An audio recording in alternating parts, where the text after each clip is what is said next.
Well, welcome everyone. My name is Lindsay Smith. I'm an assistant professor here at Arizona State University in the School for the Future of Innovation and Society. And we are co-hosting this event with Rodrigo Parini and our partners at UAM. Bienvenidos todos. This event will be bilingual. We have an interpreter, so if you prefer to hear this in Spanish, you can click on interpretation and pick either the Spanish or English option. Tenemos interpretación, así que si prefieres escuchar esto en inglés o español, puedes escoger eso ahí abajo en Zoom. Today we're going to focus on our event will focus on convergent migration or migraciones convergentes. We're focusing on more than human relationships and how they shape migration. And I'm going to turn it over to our host for today, Maria Torres, who is a postdoctoral fellow here at Arizona State University. Thank you. Hola, muchas gracias, Lindsay. Bienvenidos a todos. Me gustaría recordarles que esta es nuestra tercera mesa de una serie de 4 conversatorios en torno a la idea y la práctica de investigar las fronteras. Tuvimos ya 2 conversatorios. El primero trató sobre la proliferación y reorganización de infraestructuras legales, tecnológicas y naturales en los territorios fronterizos. La segunda mesa fue sobre distintas perspectivas en torno a la investigación artística y las prácticas estéticas y narrativas en las fronteras. Y hoy, por último, vamos a hablar sobre migraciones y fronteras convergentes. La idea es tratar el tema de las migraciones no humanas o más que humanas, pero también hablar de esas fronteras porosas y en movimiento que constituyen lo que entendemos como mundos humanos y no humanos. Hoy estarán con nosotras Columba González Duarte, Iván Sandoval Cervantes y Hanna Mesaros Martín, a quienes introduciré muy brevemente. Voy a leer sus bios. Columba es doctora en Antropología Sociocultural por la Universidad de Toronto con un título conjunto en la Escuela de Medio Ambiente. Tras su graduación en 2019, Columba obtuvo una beca postdoctoral en el Departamento de Geografía y Planificación de la Universidad de Toronto y el Instituto Max Planck para el estudio de la diversidad religiosa y étnica. Recientemente ha empezado a trabajar como profesora adjunta en el Departamento de Sociología y Antropología de la Universidad Mount Saint Vincent en Halifax, Nueva Escocia. Sus intereses de investigación están relacionados con la dinámica de conservación trinacional de la mariposa monarca, explorando las conexiones entre la industria agroalimentaria del NAFTA, la migración laboral y el declive de la monarca. También ha trabajado con comunidades científicas e indígenas que cohabitan con esta mariposa en todo Canadá, Estados Unidos y México, documentando sus conocimientos y prácticas relacionadas con el insecto migratorio. Actualmente, Columba trabaja en su proyecto de investigación, Migraciones Convergentes, y está terminando un libro basado en su investigación doctoral. Iván Sandoval Cervantes es un antropólogo cultural originario de Ciudad Juárez. Es profesor asistente de Antropología Cultural en la Universidad de Nevada, Las Vegas, y también Research Fellow en el programa de Animal Law Policy Program de la Escuela de Derecho de Harvard. Iván obtuvo su doctorado por la Universidad de Oregón en el 2016 y cursó su licenciatura en la Universidad de las Américas, Puebla. Entre sus publicaciones se cuenta su monografía Oaxaca in Motion sobre migración interna y transnacional, que saldrá publicado en octubre de este año, y varios artículos en revistas como American Anthropologist y Journal of Latin American and Caribbean Anthropology. Su nuevo proyecto analiza el activismo animalista en México y su relación con movimientos sociales en el mismo país. Para este proyecto ha realizado investigación en Ciudad Juárez, en redes sociales y de manera remota. Actualmente radica en la comunidad de Tianguistengo, Hidalgo, en México.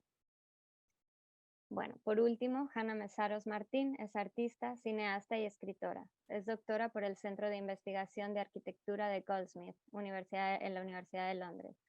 Obtuvo una beca postdoctoral financiada por Mellon Foundation en la Universidad de Santa Cruz entre el 2019 y el 2020. Actualmente es investigadora en Forensic Architecture, de la que forma parte desde 2012. Con Forensic Architecture dirigió durante 2 años el proyecto de investigación con la Comisión de la Verdad de Colombia, que culminó con la exposición Huellas de Desaparición. Ha expuesto en la Casa de las Culturas del Mundo en Berlín, el MACBA Barcelona, el MAC Ciudad de México, Centro de Arte Contemporáneo del Castillo Ujadowski de Varsovia, Documenta 13 y Manifesta 13. Ha publicado con el Journal of Political Ecology, Journal of Visual Studies, Open Democracy, Third Text and Different Skies, publicación esta última que cofundó en 2012, y ha contribuido al libro Forensis del 2014. Bueno, con eso les doy la bienvenida. Columba empezará esta mesa de conversatorios.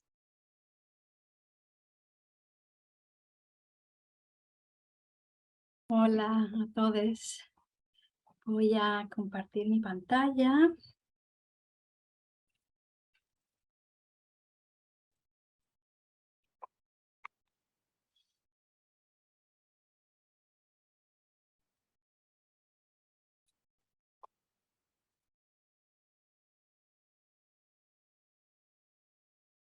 ¿Está ahí?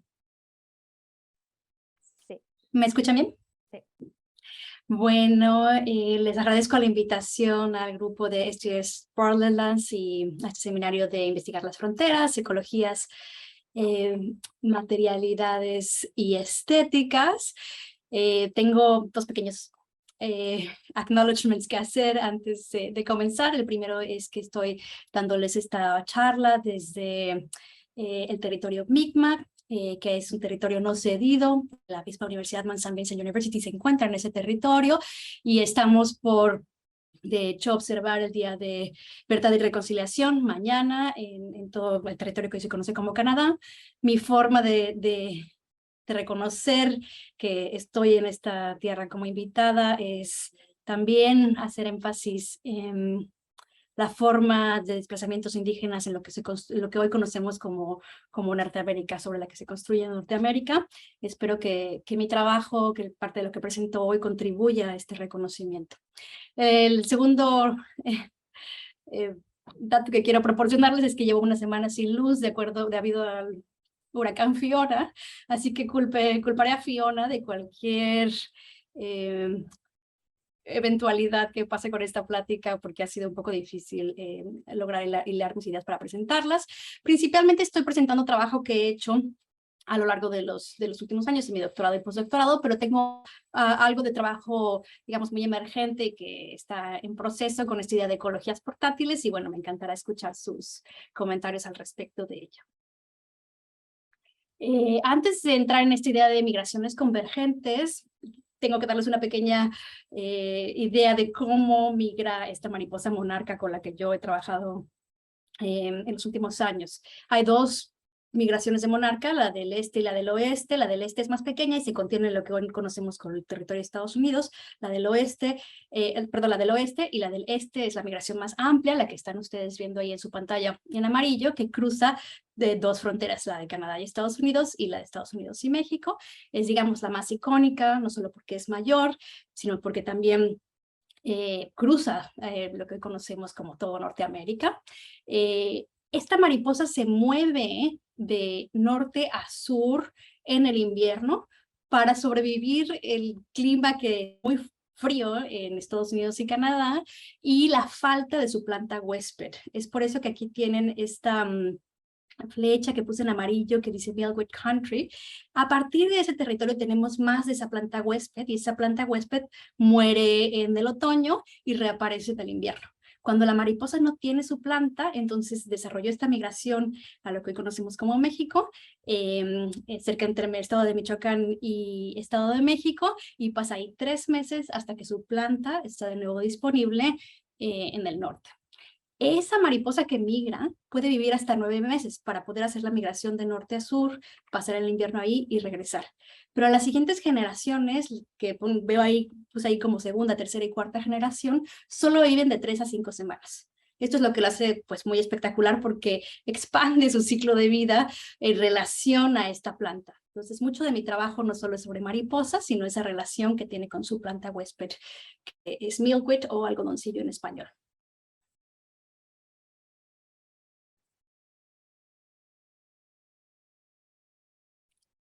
Y bueno, como mi trabajo de campo lo desarrollé siguiendo esta mariposa, pues es un trabajo multisituado, multiespecie.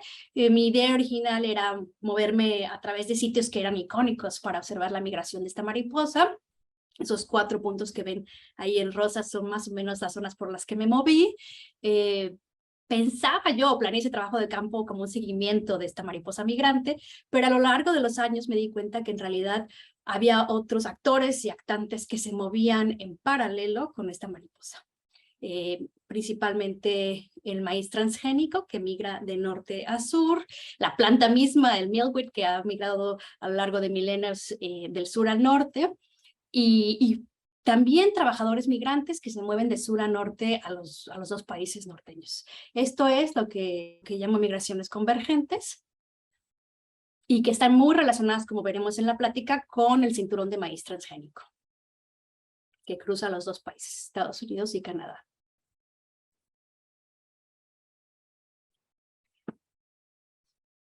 Entonces hablo de migraciones convergentes cuando hablo de estos movimientos conectados entre el desplazamiento de aguacate y ahora recientemente aguacate y maíz transgénico, pero también de los cuerpos de migrantes que se mueven al sur, de sur a norte y de las mariposas mismas, sobre todo en el contexto de NAFTA o del New NAFTA, como también se le conoce, y son movimientos contenidos. Algunas de estos actantes o actores se mueven con mayor facilidad y otros con menor facilidad.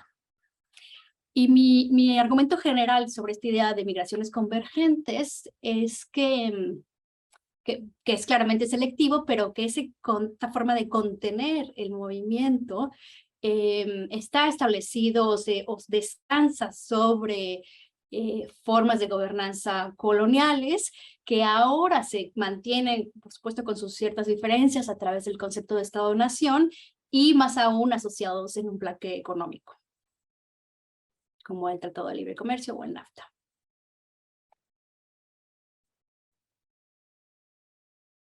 Y cuando hablo de esos desplazamientos coloniales, para entender lo que pasa hoy en día con esta mariposa, si vemos este mapa del cinturón de maíz, que en morado señala el mayor uso de glifosato, que mata a la planta huésped de la monarca, pues eso se construye sobre el desplazamiento de tierras indígenas, igual que se construye, que ancestralmente pertenecían a grupos indígenas, igual que se construye en el Point Pelee National Park, que hablaré en un momento. Digamos que esta forma de monocultivo del cinturón de maíz no existiría si no es que descansaran en ese desplazamiento colonial. Y bueno, ¿por qué importa el algodoncillo tanto en este ensamblaje? Es porque tiene esas raíces rizomáticas que son muy potentes, o sea, el algodoncillo se acomoda fácilmente en paisajes intervenidos o paisajes que tienen el clima de pradera con bastante sol, y esos son los mismos paisajes que se quieren usar para el monocultivo. Entonces, digamos que su principal la planta que robaba al monocultivo los nutrientes era, entre ellas, el algodoncillo. Entonces, el glifosato logra matar al algodoncillo y no mata al maíz porque está modificado transgénicamente para sobrevivir al glifosato. Ahora, esto también va acompañado de pesticidas que matan otros muchos insectos y que también afectan a la mariposa monarca. Bueno, para concluir este concepto, o si no concluir, para cerrarlo un poco, la idea de migraciones convergentes, pues la fin con el concepto de Elizabeth Freedom del régimen del maíz neoliberal, esta amalgamación de maíz modificado que viaja de norte a sur, que al viajar de norte a sur expulsa de sus terrenos originarios o territorios originarios a grupos indígenas que tenían maíz nativo que no es tan competitivo y migran ya sea local, nacional o internacionalmente. Lo que yo observo es parte de esta migración en los dos países y en las últimas décadas se ha observado también que el aguacate se suma a uno de esos cultivos que también desplaza a las comunidades de sus territorios y que también se mueve de sur a norte.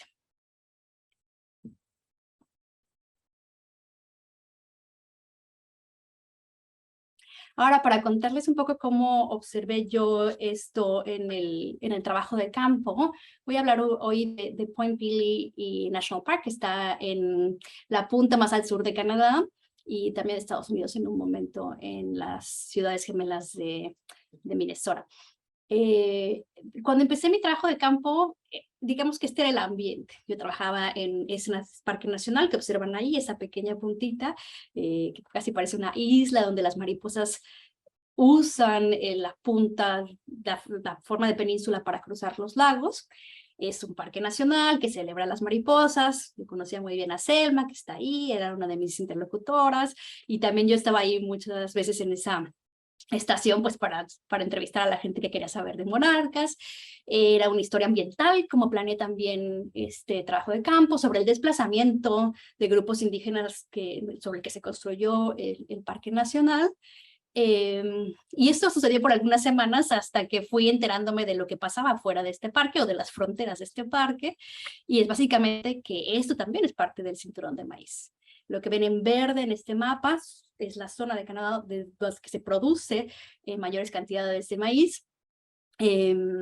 La zona naranja señala justamente dónde está esta pequeña isla que protege a las mariposas, pero en realidad tiene mucha dificultad de protegerlas porque más allá del parque pues no tienen un hábitat saludable para migrar. Y lo que pasa asociado a estas formas de agronegocio es que tenemos migración laboral para trabajar estos campos. Esto es algo que yo desconocía cuando planeé la investigación. Me encontré con esta migración al par de semanas de visitar el pueblo, que está cerca del parque, y pues me encontré con esta presencia de trabajadores mexicanos que no se reconoce en el paisaje como una presencia de migrantes o de comunidades migrantes. En realidad se ven como trabajadores temporales que vienen a Canadá por 8 meses y regresan a México por 4, y que están desasociados de las vidas comunitarias porque viven en las granjas donde trabajan y solo van en su bicicleta una vez a la semana al pueblo a adquirir víveres, a conectarse con sus familias a través de internet o café o teléfono, y bueno, a comer comida mexicana. Entonces el pueblo ofrece como la única tienda latina, un pequeño restaurante de comida mexicana. En particular este restaurante era de un trabajador que se había decidido quedar y que era de Michoacán. Entonces la relación entre ese movimiento de personas de sur a norte, de la misma región y de mariposas de norte a sur, pues para mí fue algo que me llamó la atención al punto en que sabía que tenía que investigarla. En Estados Unidos, las migraciones de mexicanos es un poco distinta, y estoy segura que varios de los panelistas y la audiencia quizás habrá aún más de ese tipo de migración. Con todas sus infraestructuras de inclusión, de alguna manera están dentro de las comunidades. Me encontraba, por ejemplo, en ese trabajo yo estaba trabajando en un laboratorio que hace investigación con mariposas, pero cuando salía, pues me encontraba estos murales presentando a la mariposa. Había una asociación mucho más clara de la migración de sur a norte asociada a la mariposa y al concepto de mexicanidad. Por ejemplo, hay un festival en las ciudades gemelas, en St. Paul, que celebra la mariposa monarca. También celebra el uso o la creación de jardines sin herbicidas y pesticidas, el consumo del maíz nativo, especialmente el mexicano, que se vincula con una idea de paisajes más saludables para las mariposas, ya que este maíz pues no usa los mismos herbicidas y pesticidas que el maíz transgénico o que el que produce el cinturón de maíz. Es un festival que celebra la mexicanidad, celebra el concepto de pertenecer a dos naciones. al menos contenido en el festival. No quiero decir con esto que la ciudad no se construya sobre estructuras de segregación, pero al menos el festival parece ser como un espacio para invertirlas, al menos el día del festival. Hay una liga importante con la identidad indígena. La manera en que mis interlocutores la expresaban era como un reclamo del derecho a pertenecer a lo que hoy se llama territorio estadounidense, pero también un deseo de ser reconocidos por la identidad indígena que los separa un poco del concepto del trabajador migrante, que muchas veces interlocutores mencionaban que es una etiqueta que menosprecia un poco el por qué se puede estar en territorio estadounidense. Hay muchos recientes colectivos que utilizan la mariposa justamente con esta idea no solo de reclamo de identidad indígena en territorio del norte, sino el derecho de moverse entre dos casas.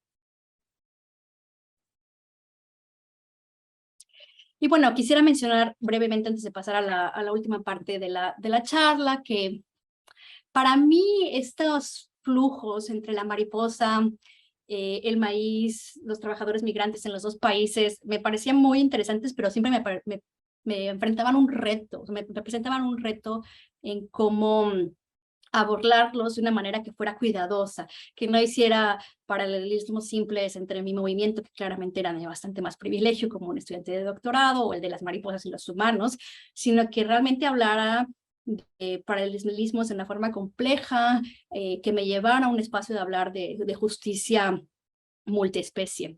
Y parte de lo que argumento es que para abordar estas migraciones convergentes tengo que hacer una etnografía cuidadosa, una etnografía que conversa tanto con la mariposa, con su agencia y su forma de moverse, como con los humanos migrantes que muchas veces se encuentran en situaciones vulnerables.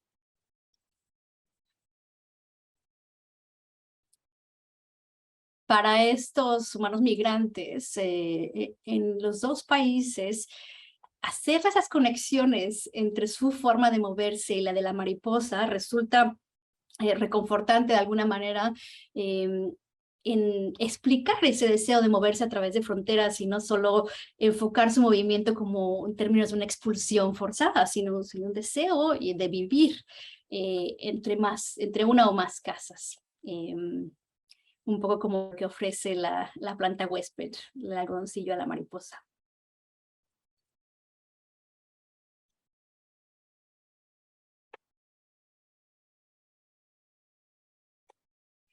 Y bueno, he querido desarrollar, cuando sigo pensando en este concepto de migraciones convergentes, en que estas ecologías no son estáticas, que en realidad hay ciertas formas en que las ecologías se van moviendo con estos actores y agentes mismos que cruzan esas fronteras nacionales, pero que lo están haciendo en paisajes tóxicos, secos, paisajes que traen muerte no solo a las ecologías, sino a las mariposas y a los humanos mismos. La imagen que tienen a su derecha hace un poco, resonó mucho en el mundo de Twitter, porque salía esta espectacularización de la sequía mexicana, como si las sequías pudieran nacionalizarse y cómo se pasaba a Texas, y bueno, hubo todo una respuesta casi como de, pues, una culpa racializada de la sequía, como si fuera, si se pudiera culpar a la nación o a los mexicanos de la sequía, y bueno, obviamente también hubo una contrarrespuesta que estas sequías pues van más allá de las fronteras y obviamente obedecen a procesos globales y no necesariamente a las políticas de un Estado-nación. Y paralelamente me interesa explorar con este concepto de ecologías portátiles, cómo al moverse, sobre todo estoy aquí pensando también en los migrantes que se mueven de Centroamérica ahora hacia México, de manera más, al menos como concentrada en ciertas temporalidades, se les ubica con estas metáforas que deshumanizan, ¿no? Como la idea de un miedo a una inundación de migrantes, una ola de migrantes. Es interesante cómo se usa la metáfora de la naturaleza como algo que no se puede controlar y que se tiene miedo de, para hablar de ese migrante que últimamente tiene la nueva etiqueta de refugiado, de clima o desplazado climático. Me interesa explorar esas asociaciones, no solo por la problemática que conlleva esa deshumanización, sino porque pareciera que al deshumanizar estos cuerpos, tampoco se observa el proceso global que ha provocado esos desplazamientos.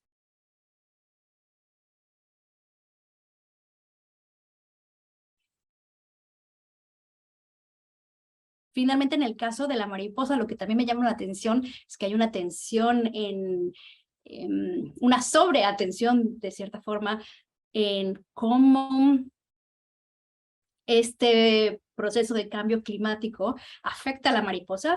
Algunos de ustedes sabrán que la acaban de listar como en peligro de extinción debido al cambio climático.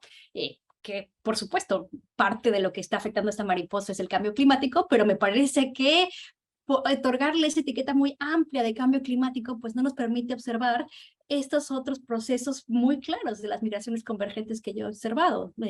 Diluye un poco las responsabilidades en este concepto de cambio climático, se deja de observar al monocultivo, el agronegocio, a las formas de contención de ciertos humanos y no de otros, como los factores interviniendo en la decaída de la población de la mariposa monarca. Entonces me preocupa un poco este clima de sobreatender a la mariposa ahora en relación al cambio climático, y es algo que observo, por ejemplo, en interlocutores, que muchos de ellos los sigo en línea, que siguen la sequía, así como siguen a la mariposa y como proveen hábitat para que la mariposa sobreviva. Siguen la sequía mes a mes, por dónde está pasando, cómo va eso a afectar a la población, cómo va a afectar a la siguiente generación. Aquí hice una búsqueda en mi correo donde muchos de ellos intercambian ideas, y tengo prácticamente entradas sobre sequía mensuales, en 5 o 8 entradas de correos que le siguen unas cadenas de información por mes, hablando de cómo la sequía está afectando a las mariposas. Y esos son los mismos meses que tenemos un récord de humanos migrantes que han muerto por esa misma sequía en su movimiento de sur a norte. Parte de lo que me interesa hacer con este trabajo de ideas de migraciones convergentes es movilizar otra idea de conservación que piense en la justicia ecosocial más allá de las fronteras, sobre todo entre estos grupos que están alineados con la idea de conservación de la biodiversidad, para que observen que es en realidad un problema multiespecie que requiere una solución multiespecie, de ese reconocimiento de la violencia hacia el humano migrante y hacia la mariposa migrante. Bueno, con eso voy a cerrar por ahora y estaré muy contenta de escuchar sus preguntas y comentarios en la siguiente sección. Muchas gracias, Columba. Iván, ¿estás listo? Listo, voy a compartir mi PowerPoint.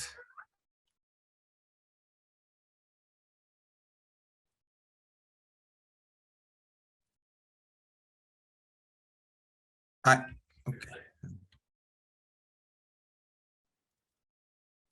Bueno, pues antes que nada, quiero agradecer a María, a Lindsay y a Rodrigo por la invitación. Esto es, pues es emocionante compartir mi trabajo en estos foros, porque yo veo mi trabajo casi más en la periferia de STS que dentro de STS, así que es interesante cuando a veces me invitan a estos espacios en donde no siempre me siento en casa, ¿no? Pero lo agradezco mucho.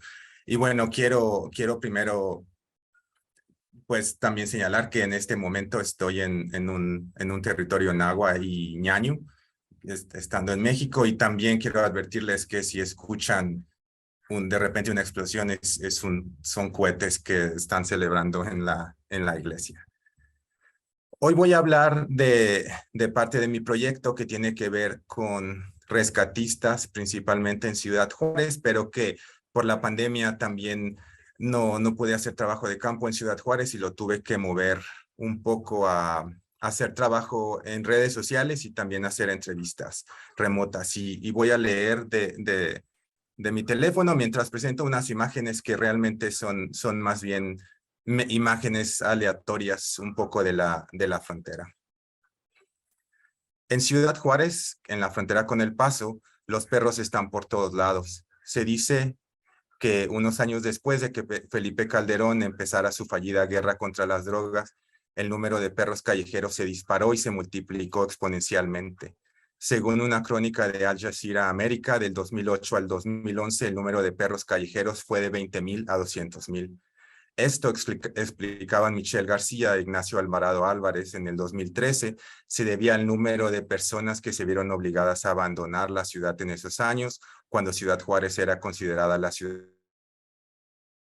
Y también debido a los cambios en los sistemas internacionales de producción provocados por la recesión del 2008, que propició que muchas familias migrantes de Ciudad Juárez regresaran a sus lugares de origen, sobre todo al estado de Veracruz. Durante estos años de violencia desatada en Ciudad Juárez, el punto de contraste siempre era con El Paso, Texas, la llamada ciudad hermana. Y es que en otro momento no tan lejano de la historia y antes de que el río Bravo se volviera la frontera natural, El Paso y Ciudad Juárez eran la misma ciudad, El Paso del Norte. Desde que El Paso del Norte se dividió en dos, diversas narrativas han tocado estas ciudades fronterizas, incluyendo la idea de las ciudades hermanas. Y es que las poblaciones de ambas ciudades comparten mucha historia y muchos vínculos. Sin embargo, es también importante cuestionar qué existe del otro lado de esta narrativa de hermandad que sugiere de una u otra manera igualdad. En esta presentación busco encuadrar esta narrativa de las ciudades fronterizas a través de las historias que nos cuentan los perros y sus representaciones cuando logran cruzar la frontera. Me enfoco aquí en las historias de perros que parecen existir solo como perros genéricos de un lado de la frontera y como perros individuales y con nombres propios del otro. También me enfoco en la forma en que sus imágenes son transformadas y en cómo su pasado en Juárez es enmarcado. De igual manera, aunque con menos información en este momento, contrasto estas historias con algunas historias menos conocidas y que he recopilado de segunda mano de perros que han transitado del Paso a Ciudad Juárez en sentido inverso. De esta manera, la frontera como espacio físico se convierte en un recurso narrativo, un punto de inflexión que transforma a lo colectivo en individual, en una dirección y en la otra a los especímenes en especie. Este punto de inflexión se aplica a individuos, pero tiene que ser entendido dentro de macronarrativas que buscan generalizar. Macronarrativas enfatizan cambios de vida que se reflejan no solo en la calidad de vida, sino en la forma en que estas vidas se ven. Es decir, también es un acto estético, capturado en fotografías que circulan por las redes sociales. Y más allá del espacio físico y material que ocupa la frontera también marca un antes y un después. Cuando las personas cruzan, a veces mágicamente se convierten en otras. No exceden el límite de velocidad, no tiran basura. Esto, claro, cuando las personas cruzan de sur a norte, porque cuando cruzan de norte a sur, la transformación es a la inversa. En ambos casos hay un antes y un después.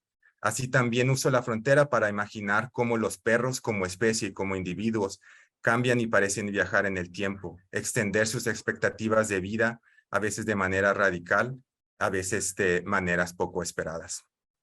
Desde el año del 2017 he realizado trabajo de campo con rescatistas de Ciudad Juárez. El acto de rescate es en sí un punto de inflexión, un antes y un después, marca la historia del perro. A veces las mismas personas las personas rescatistas rebautizan al perro, le dan un nuevo nombre para señalar ese cambio de manera muy puntual. En una de las organizaciones con las que trabajé, esto se vio reflejado muy claramente en una perra tipo pitbull de color blanco con café, que se llamaba Tsunami antes del rescate y que luego fue renombrada como Justicia. Justicia se volvió un estandarte para la organización que buscaba justicia para Justicia, quien había sido víctima de violencia extrema. Si bien las fotos de Justicia circularon en redes, incluso aparecieron en la prensa de juarense, estas fotos que marcaban un después no tenían fotos del antes. En este caso específico, existían las fotos del después de este acto criminal, pero no existían las fotos del antes, y estas fotos enfatizaban a Justicia todavía como una víctima de un caso de violencia. Justicia. También en Ciudad Juárez he trabajado con rescatistas de una organización cuyo nombre se asemeja a una organización norteamericana relacionada con justicia reproductiva, pero también con historias de eugenesia. Esta organización se enfoca en campañas de esterilización masiva en colonias denominadas como de bajos recursos. Pero además de esta labor, gran parte de la energía de las principales activistas de esta organización es rescatar perros callejeros en situación de calle, que luego albergan con rescatistas locales e independientes para luego promoverlos como adoptables en los Estados Unidos. Como parte de este proceso y para lograr su propósito, esta organización postea fotos en sus redes sociales de perros callejeros desnutridos, en condiciones insalubres y visiblemente enfermos. Esta es una de las primeras formas de promover su trabajo, mostrando perros callejeros en las calles de Ciudad Juárez. Las fotos, a veces acompañadas con textos que relatan la forma en que estos perros fueron encontrados. Por ejemplo, una cachorrita a la que voy a llamar Y, se dice encontrada vagando por las calles de Juárez, cubierta en mugre y sin su mamá a la vista. Esta cachorrita fue rescatada por una de las veterinarias de esta organización y luego se empezó, entre comillas, el proceso para que un día pueda ser adoptada y para que pueda llegar a su nuevo hogar. En otro post, esta misma organización se habla de un perro que fue abandonado en una noche helada en una caja en el antirrábico de la ciudad. La perrita llamada Chloe fue rescatada por una de las fundadoras de la organización junto con otros 5 cachorros. Chloe no podía usar su pata frontal. El post sigue con la siguiente frase. Esta dulce cachorrita tiene historias que contarnos sobre su difícil vida, pero mueve su cola para contarnos lo agradecida que está de su nueva vida. En otro post más, la organización habla sobre una pequeña terrier que vivía, y abro cita, una vida miserable, a wretched life, y estaba destinada a vivir lo que le quedaba de su miserable vida en las calles de Juárez.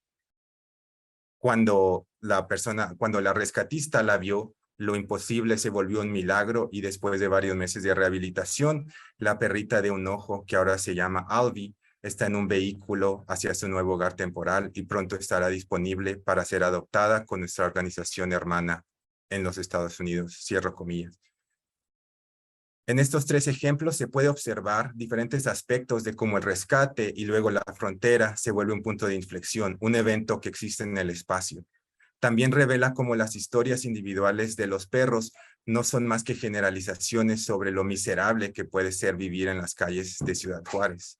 Es decir, y a este punto voy a regresar más tarde, existe un colapso de las historias individuales que hasta el momento del rescate eran perros genéricos con biografías tan estrechas como sus posibilidades de vivir una vida buena. En los 3 casos se observa la manera en que estos perros callejeros no deberían de vivir en las calles, es decir, que las calles de Ciudad Juárez no podrían ser un hogar para ningún perro. Los perros originarios de las calles de Juárez no deben vivir en su lugar de origen. Segundo, los perros en las calles no tienen nombre, o si tienen nombre, sus nombres no importan, no son reconocidos o transmisibles. Los perros callejeros existen solo como parte del paisaje. El rescate se vuelve de alguna manera el primer paso para cruzar la frontera. El rescate marca, como en el caso de Justicia, un cambio de identidad, pero a diferencia de Justicia, cuyo pasado se vuelve fundamental como parte de su proyecto de vida, para los perros rescatados el rescate se vuelve el primer paso para dejar atrás sus miserables vidas, para dejar atrás su origen, sin necesariamente olvidarlo. Lo que estos 2 puntos tienen en común, el hecho de que los perros no deberían de vivir en donde nacieron y de que deben ser nombrados para vivir vidas dignas, me hacen pensar en la construcción de una biografía estrecha o de una historia de vida colapsada que limita la percepción de lo que podría ser una buena vida en Juárez. En este caso también limita lo que podría ser una buena vida de un perro callejero. se podría decir de alguna manera que también crea una percepción de lo que podría ser una buena vida en las calles de México. El rescate plantea como única posibilidad de una buena vida el dejar atrás esas calles miserables, ¿no? Usando el lenguaje que usan las organizaciones a veces. Esta narrativa no es tan distinta a las narrativas a veces construidas sobre migrantes, en especial sobre migrantes centroamericanos, de los cuales se dice huyen de estados-naciones fallidos, los cuales no tienen ninguna posibilidad de salvación. Igual que en los casos de migrantes centroamericanos, estas narrativas y la construcción de estos futuros colapsados y de estas biografías estrechas se solidifica a través de las narrativas visuales que presentan el pasado premigratorio como parte de un colectivo de personas sin nombre y el futuro postmigratorio como un conjunto de personas con sueños y logros. Las fotos de los perros recién rescatados, enclenques, desnutridos, cabizbajos, son fácilmente interpretadas como tristes, sin esperanzas. Estas fotos contrastadas con las imágenes de perros con pequeños moños en estudios fotográficos, con nombres, las fotos del después, las fotos del futuro que viene, las fotos que después envían las familias que les adoptaron en caminatas por parques nacionales de los Estados Unidos o en patios de casas de clase media o de clase media alta norteamericanas, son solo acompañadas de referencias vagas y ambiguas a su pasado en Ciudad Juárez. La frontera se solidifica como algo que debe de cruzarse solo una vez y en una dirección únicamente. Estas historias contrastan con otras historias de perros que cruzan la frontera en sentido inverso, de norte a sur. Una de las rescatistas de Ciudad Juárez me comentó una historia, la cual nunca he podido verificar en medios, pero que aún así me parece relevante para pensar y reflexionar sobre los discursos de los perros, las fronteras y la legalidad.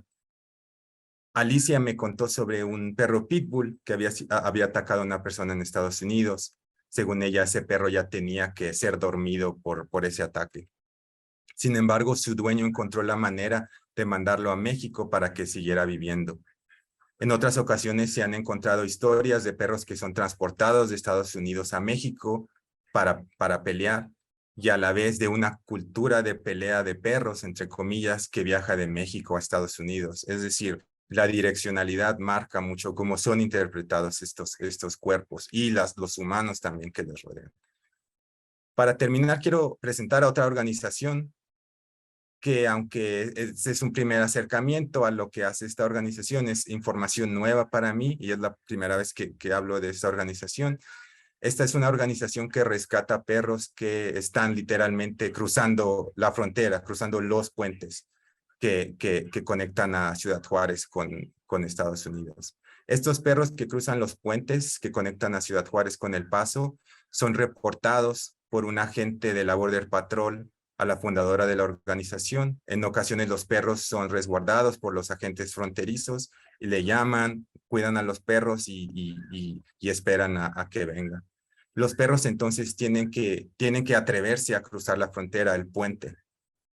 Y esto puede sonar como algo ocasional o poco probable, pero los perros siguen a las personas que cruzan. Y conforme las filas de espera se han vuelto más largas y más lentas, con más vendedores ambulantes, más comida y más gente, los perros también se han interesado en esta multitud que vive, aunque sea por unos minutos, a veces unas horas, entre los dos países. No es raro entonces ver algún perro sentado justo antes de la garita fronteriza del lado de los Estados Unidos.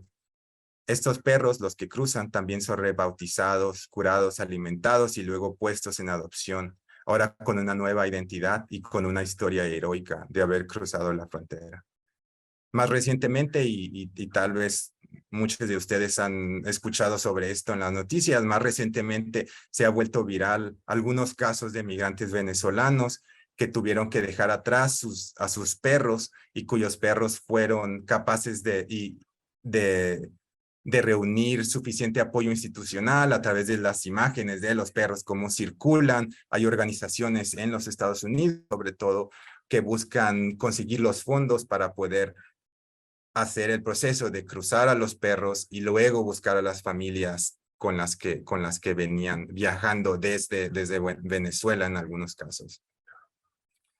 Estos casos, sobre todo de la última organización que ha trabajado también con estos perros venezolanos. Es algo en lo que me gustaría profundizar un poco más. Así que, bueno, para concluir, en esta presentación lo que busco es tratar de entender cómo la frontera, más allá de conectar, y aquí pongo otra imagen, más allá de conectar, también busca conectar desconectando, es decir, conecta historias, pero esta conexión es también una manera de desconectar ciertos aspectos de la historia. Y es así como se vuelve un punto de inflexión, lo que estoy llamando aquí un evento espacial, que transforma las narrativas escritas, pero también visuales, que tiene mucho que ver con esta estética del antes y del después, creando de una forma muy clara y con una direccionalidad muy específica, dónde es el antes, dónde es el después. Y al volverse este punto de inflexión, también es importante reflexionar sobre lo que esto dice de la frontera y lo que la narrativa fronteriza dice sobre el pasado y los posibles futuros de Juárez y del Paso. Y también cuando pensamos en Juárez y el Paso, cómo estas ciudades se pueden volver representantes narrativos o retóricos de los países en los que están ubicados. Muchas gracias.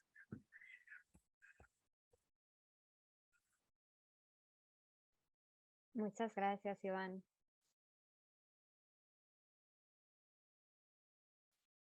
Hanna, ¿estás lista?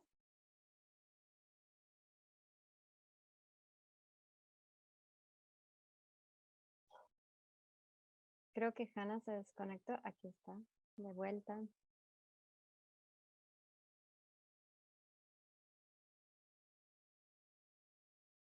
Hanna, ¿estás ahí?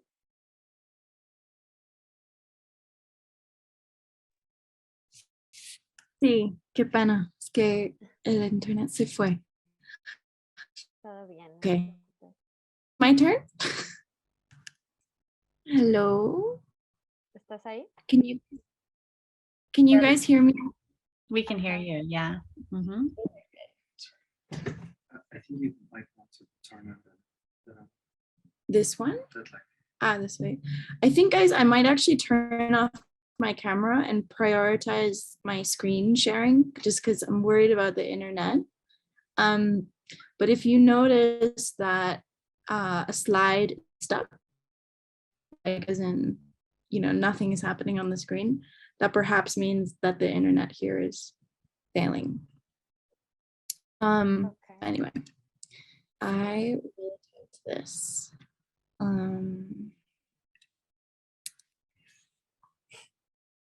Yeah. Sorry.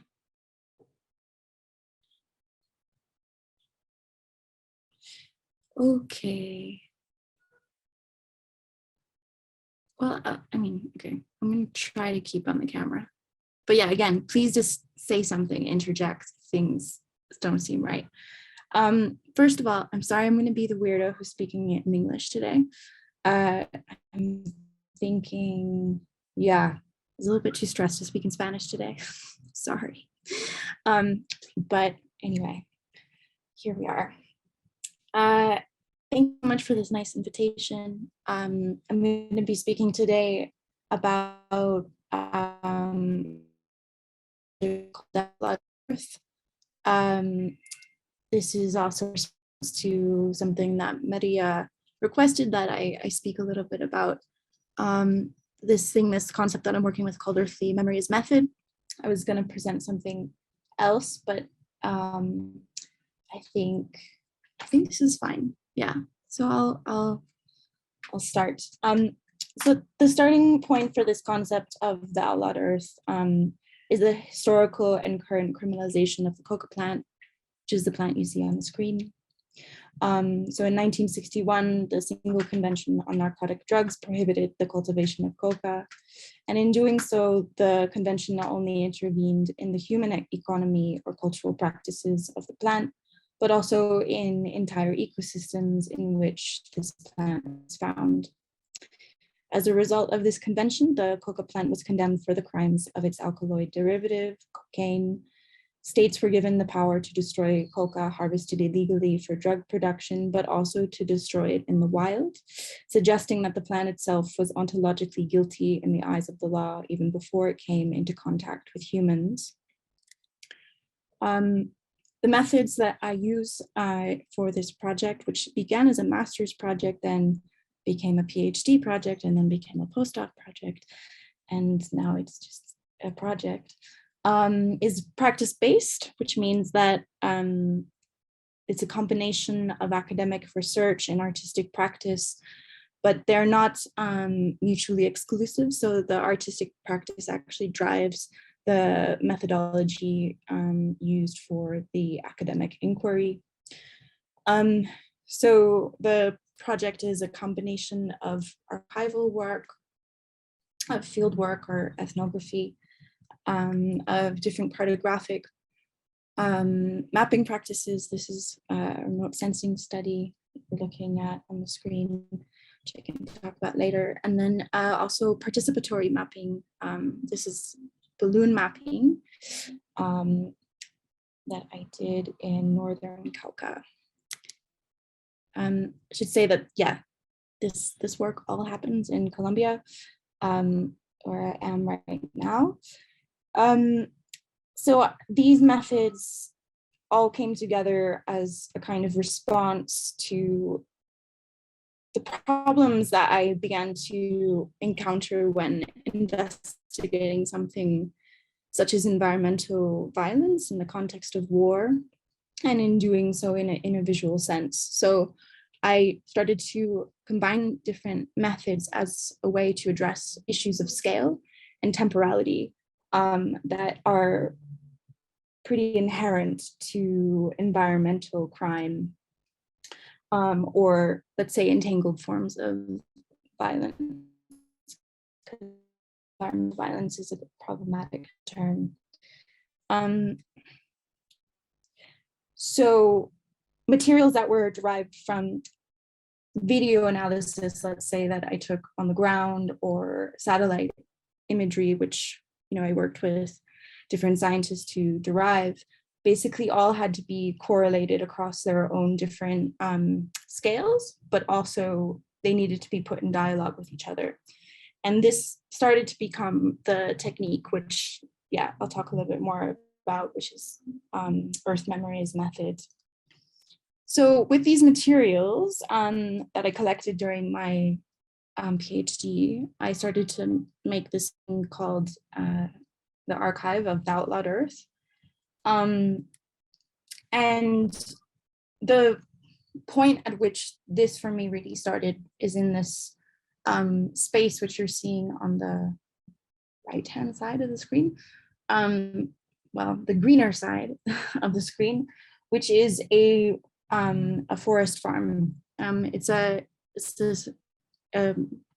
biodiverse way of planting, which basically integrates the spatial structure of the surrounding forest into the logic of the agricultural space that is being constructed. So for me, this space in particular became a register through which you could read different forms of violences that were being conducted around it. It also became a kind of counterpoint to the dynamics of space that were happening, let's say, in the right hand of the screen, in which you see large-scale monoculture being enacted. So I divided this thesis, which really focused around the issue of aerial fumigation with the herbicide glyphosate, which I realized was also in the first presentation. So maybe there's some conversations to be had about actually migration and, well, the migration of herbicides. So it was to look at this practice, but to look at this different practice from these different scales, right? So the first scale I looked at was from the perspective of the leaf. In this part of the work, I actually started to construct a visual history of the use of herbicides in war. So I went back to colonial British experiments in Africa and Southeast Asia. I then looked at the practice in Vietnam, and basically I looked at the convergence of photography as a method of analysis and also a method of justification when it came to telling how and if this method was working. So this is a little bit of the archival work. So all of this gets translated into film.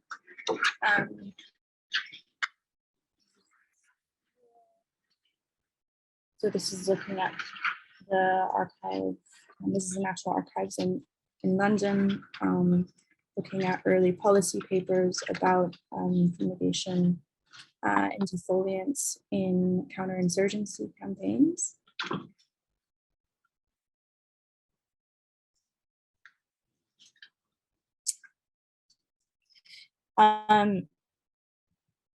And this kind of chapter, which was tracing this history and traced this history into its usage in Latin America during from the announcement of the war on drugs into the present. And in the middle of this history, I kind of landed on this one particular moment where the US was trying to convince its various Latin American allies that they should begin fumigation.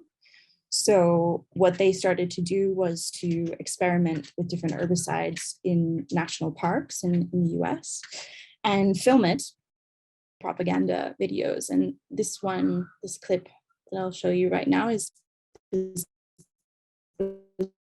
started at Colombia to get them to start using the herbicide paraquat to eradicate marijuana. So this is the beginning of a film I'll show you, which is called Falta de Luz, or Lack of Light, which did not play. It's gonna play.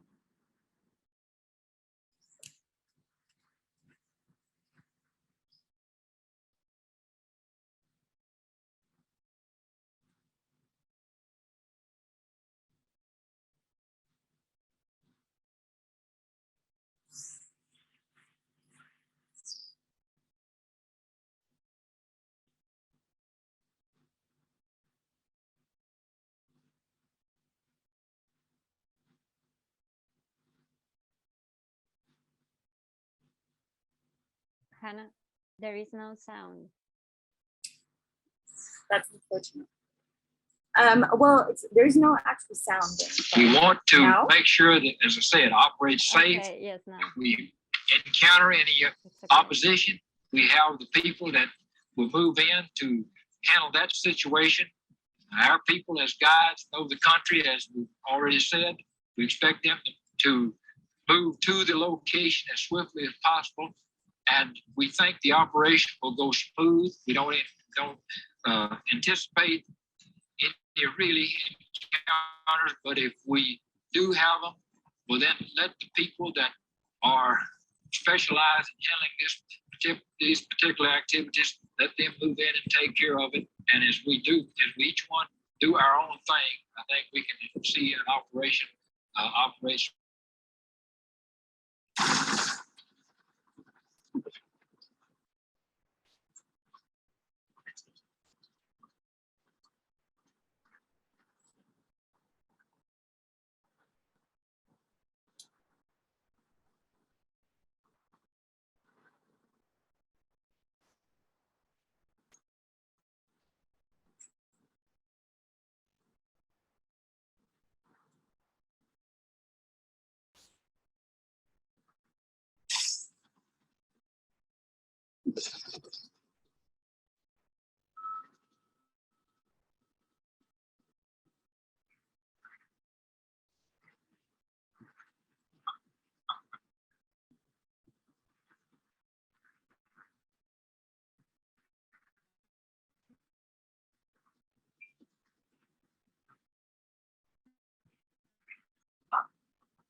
Okay, I'm gonna pause it there because I'm aware of time.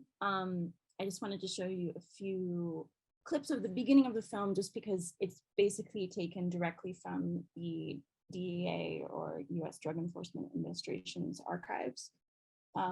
So these are all clips that I guess are the offcuts of what made it into the propaganda film, which I've never actually found an original copy of. I've looked very hard. But basically the point of this film is kind of to put this in dialogue, because this is an experiment that's conducted over the Chattahoochee National. And it's done so in a way that the residents and people who live near the park also get fumigated. So later in the film, you hear their reactions to that. You hear their reactions about, how they're being perceived as these kind of, in their words, country folk who don't matter. And then that part basically gets integrated and put into dialogue with testimonies of campesinos in Colombia that I've worked with who have been fumigated during the ongoing eradication campaign here. And then basically the film kind of ends with going kind of crashing backwards, like from the Drug Enforcement Agency's footage of Colombia and also doing raids in Colombia back into the footage with Georgia. So the purpose is really to put these two landscapes into dialogue, right? Because one is like served as a testing ground or an experimental lab that, basically the technique was invented in, and then the technique moves into the landscapes of Colombia where it stays.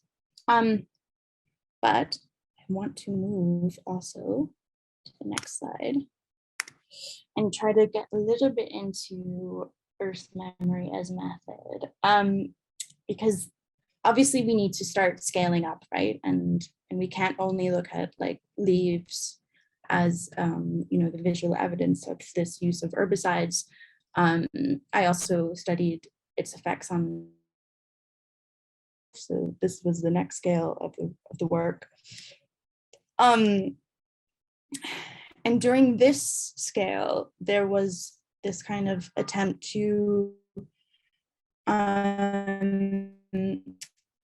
do this technique, which eventually is called situated testimony, where farmers basically have the opportunity to narrate the past in the space where it happens. This is not like a unique technique. This technique has also been used in documentary film and anthropology for a while, but what kind of made it a little more unique is how it basically got translated to my work after my PhD, which I'll skip to kind of end with.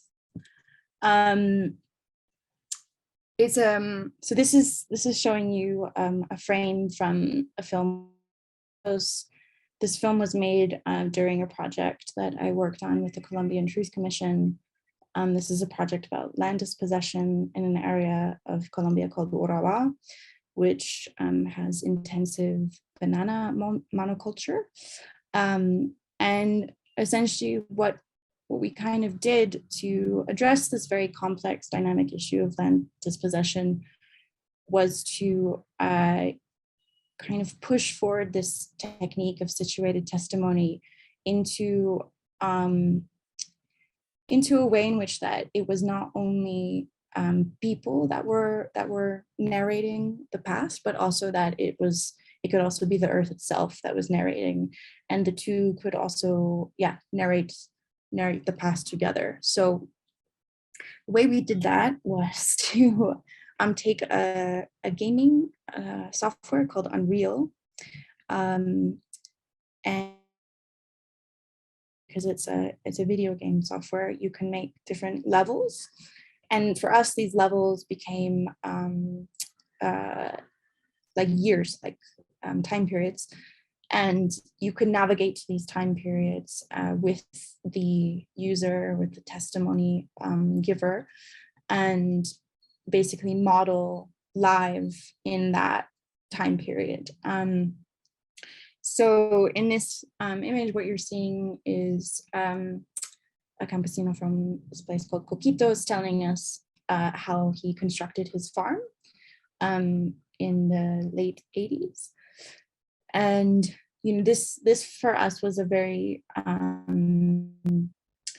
central to the issue of land dispossession, also because of the focus on campesino expertise and the ability for campesino expertise to actually also be integrated directly into this platform, which was combined with aerial analysis, so taking historical imagery and reading the different flora and fauna that are there, and remote sensing. This is comparison of 1938 and 83, sorry, and remote sensing work, which I don't know if I have an example of, but yeah, so these different materials were basically put together, and the platform itself basically put them into a conversation. And the output, something that you'll see if you are interested on Forensic Architecture's website. It's called Land Dispossession in Urabá. And I might end there just because right? So there's a lot more to say about this, but I can also answer those questions perhaps during the discussion.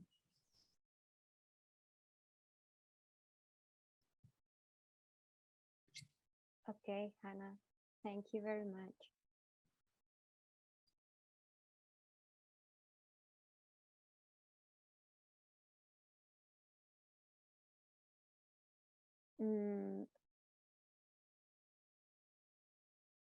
Bueno, ¿me escuchan? No puedo prender mi cámara, a ver, pero la puedo dejar así. Quizás esté mejor. A ver, Lindsay. Sí. ¿Me das permiso para prender mi cámara, por favor? No Sí. sé por qué no puedo.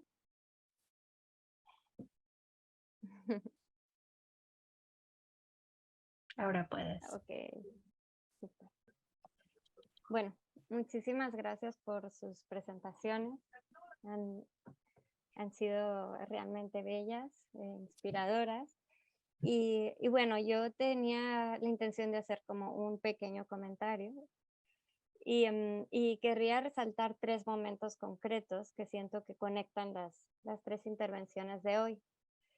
Bueno, por un lado, hemos partido de la idea de migraciones convergentes, es decir, el movimiento conectado de cuerpos, mariposas y productos, ¿no? Como el maíz y el aguacate, en el contexto del NAFTA, el New NAFTA.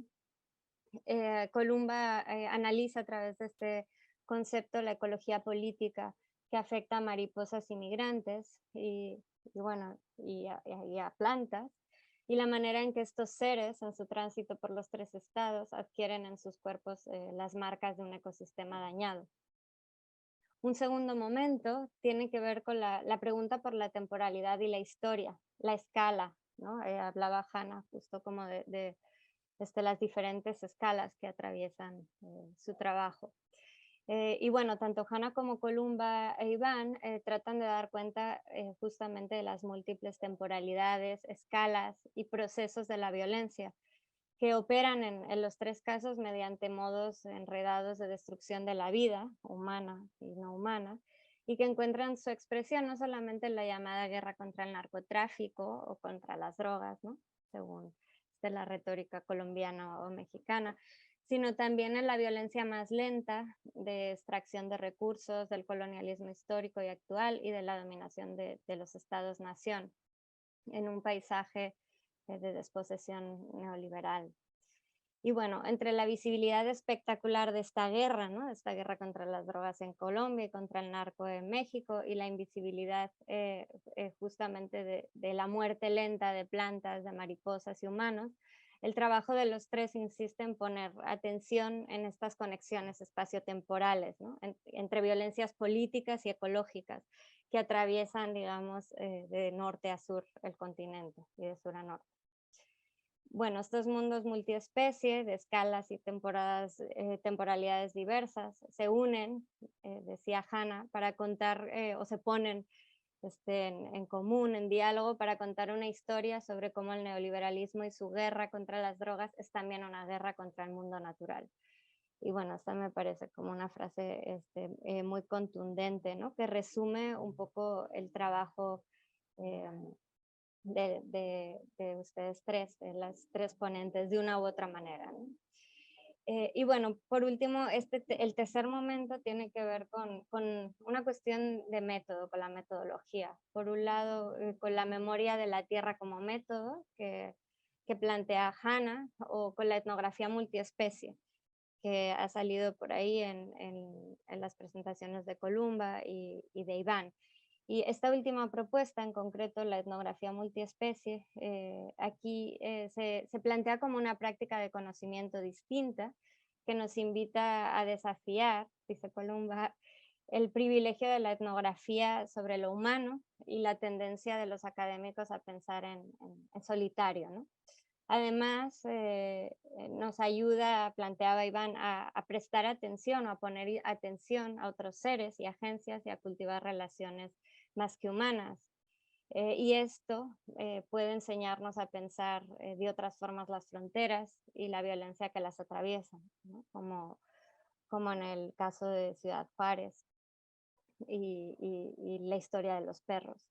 Por otro lado, también esta forma de etnografía nos podría permitir pensar procesos distintos de producción de verdad y memoria en una ecología de conocimientos conectados. Y esto es un poco el trabajo que hace Hannah, ¿no?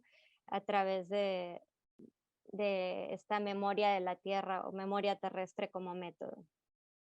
Interrogar a otros actantes, a otras agencias y pensar desde ahí los procesos de producción de verdad y memoria. Pero bueno, en conclusión, un poco esta idea de la etnografía multiespecie propone investigar y pensar con las mariposas, los perros o las plantas de una manera en concreto. Y esto, según concluía Columba, podría hacer florecer una justicia multiespecie.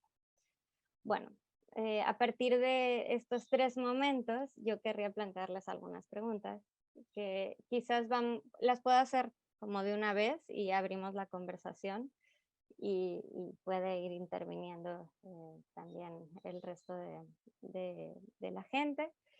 Pero bueno, una de las primeras preguntas que me surge hablando de etnografía multiespecie o de pensar y hablar con, ¿no?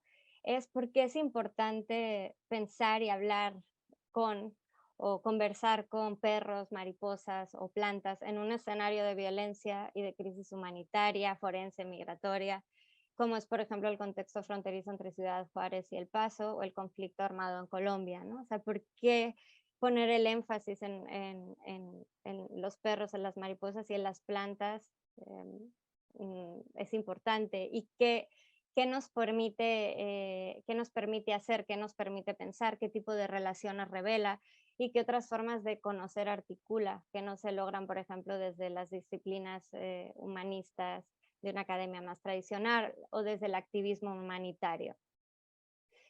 Dicho de otro modo, ¿cuáles son las promesas y los riesgos o los peligros de una etnografía multiespecie?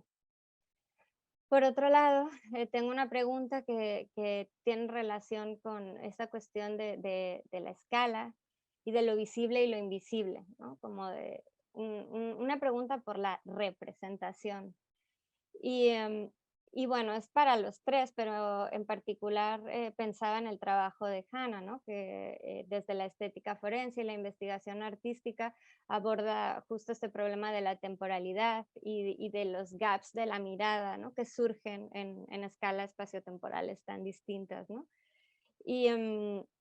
Y bueno, cómo de alguna forma este problema de temporalidad y de escala plantea la necesidad de nuevas formas de interrogación y de representación. Entonces, en este sentido también me surgían como dos preguntas. Una es cómo hacer visibles estas relaciones entre, por ejemplo, la violencia política y la violencia ambiental, que a menudo aparecen como problemas separados, pero también visibles las relaciones entre una violencia espectacular como la de la guerra y una violencia lenta y quizás menos visible como la de la extracción, o las relaciones entre la violencia colonial y la de los estados-nación contemporáneos, ¿no? ¿Qué tipo de sensibilidades estéticas y narrativas requeriríamos cuando se trata de documentar, pero también de resistir estos procesos lentos de violencia y de extinción menos visibles? Y bueno, ¿qué estrategias de representación podrían generarse desde su práctica, ¿no? Hannah nos ha hablado un poco de cuáles son sus estrategias y sus metodologías de trabajo que vienen pues también de la práctica artística, pero también me interesaba saber un poco más en el caso de Columba y de Iván, ¿no? ¿Cuáles serían sus estrategias narrativas y estéticas para hablar justo de estas problemáticas enredadas y múltiples? Y bueno, por último, ya el preguntón, que es como quizás la pregunta más compleja, y es que hemos hablado, como se ha hablado en las tres intervenciones, de la necesidad de incluir otros seres, otras agencias no humanas o más que humanas, que permitan pensar procesos distintos de producción de conocimiento, de memoria, de verdad. Por ejemplo, la travesía de una mariposa, el aire, el suelo, una raíz o la propia tierra. Desde el punto de vista de estos seres, desde la perspectiva de una planta, por ejemplo, la categoría de violencia, así como la de justicia, podría exigir pues, un nuevo conjunto de terminologías, un nuevo vocabulario, y sobre todo un conjunto inclusivo de sensibilidades, sentidos, emociones, que desestabilicen, ¿no? Las nociones políticas y jurídicas de verdad y de justicia, que más tradicionales, que están como siempre centradas o casi siempre centradas exclusivamente en lo humano. Y bueno, esto nos permitiría quizás incluir pues en esas nociones de verdad y de justicia a seres no humanos o más que humanos. Entonces, un poco estos planteamientos orbitan en torno a la pregunta por la justicia multiespecie, ¿no? Que Columba planteaba explícitamente. Y justo volviendo al asunto de los peligros y promesas de lo multiespecie, ¿no?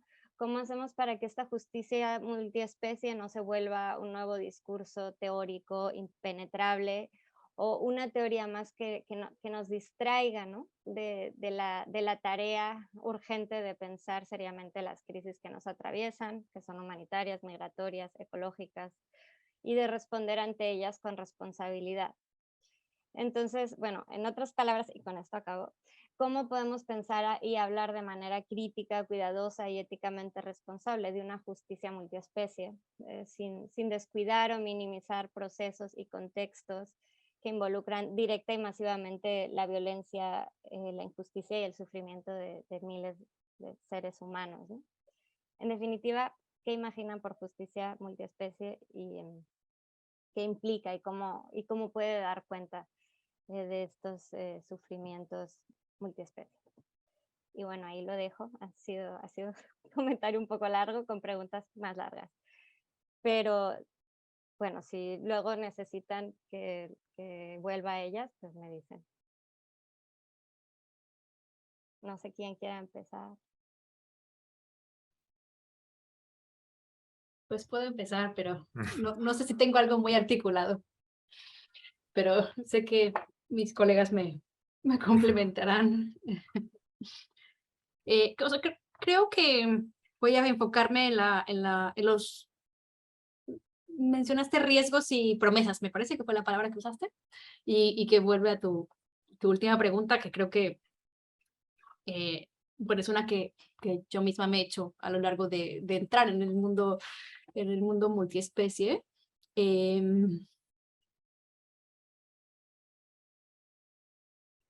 No tengo clarísimas las respuestas, pero hay ciertas cosas que encuentro en el trabajo multiespecie y de hecho ligadas a la estética que a veces me resultan peligrosas, justamente porque como hay una estética que resulta muy atractiva, por lo menos en mi caso, pero sé que el de varias otras formas de vida, en cómo se comportan, en lo que inspiran al verlas, o sea, hay una estética presente que es llamativa para las narrativas que hacemos.